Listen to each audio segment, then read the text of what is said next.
ஆண்டவராகிய இயேசு கிறிஸ்துவின் இனிய நாமத்தினாலே உங்கள் யாவரையும் சந்திப்பதிலே மிகவும் மகிழ்ச்சி அடைகிறேன்.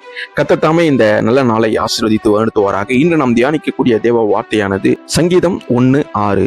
கர்த்தர் நீதிமான்களின் வழியை அறிந்திருக்கிறார், துன்மார்க்கரின் வழி அழிவு. இந்த உலகத்தில் நாம் ஒவ்வொருவரும் ஒரு வழியில் நடந்து கொண்டிருக்கிறோம். ஒரு வழி நீதியின் வழி, மற்றொரு வழி துன்மார்க்கத்தின் வழி. நீதிமான்களின் வழி என்பது நேர்மை, உண்மை, அன்பு, கருணை, பிறரை மதித்து வாழ்வது. இது கடினமான பாதையாக இருக்கலாம், ஆனால் அது நிச்சயம் ஆசீர்வாதத்தை கொண்டு செல்லும். இதை தேவன் விரும்புகிறார். துன்மார்க்கரின் வழி என்னவென்றால் பொய், ஏமாற்றுவது, அநியாயம் செய்வது, சுயநலம் பார்ப்பது, சுயநலமான ஒரு வாழ்க்கை. இந்த பாதையானது ஆரம்பத்தில் இனிமையாக தோன்றலாம், ஆனால் முடிவு அது அழிவை தரும்.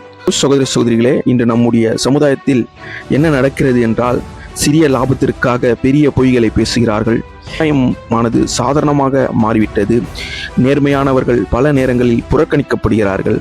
ஆனால் இந்த வசனம் நமக்கு ஒரு உண்மையை நினைவூட்டுகிறது. கர்த்தர் எல்லாவற்றையும் கவனித்துக் கொண்டிருக்கிறார். நம் நடக்கும் வழியை அவர் தெளிவாய் தெரிகிறது. ஒரு எச்சரிக்கையான சத்தம் இந்த காலை வேளையிலே உங்களுக்கு வருகிறது. துன்மார்க்கத்தின் வழி நம்மை மெதுவாக அழிவை கொண்டு செல்கிறது. குடும்பம் பாதிக்கப்படும், சமுதாயம் பாதிக்கப்படும், இறுதியில் நாமும் பாதிக்கப்படுவோம். இன்று நாம் தீர்மானிக்க வேண்டியது, நான் எந்த வழியில் நடக்கப் போகிறேன்? உண்மையாக வாழ்வோமா? நேர்மையாக செயல்படுவோமா? பிறருக்கு உதவி செய்யும் மனம் கொண்டவர்களாய் இருப்போமா என்பதை நாம் தீர்மானிக்க வேண்டும். அன்பானவர்களே, நீதியின் வழி சில நேரங்களில் கடினமாக இருக்கும், ஆனால் அது நிலையான வழியாகும், ஆசீர்வாதம் தரும் வழியாகும்.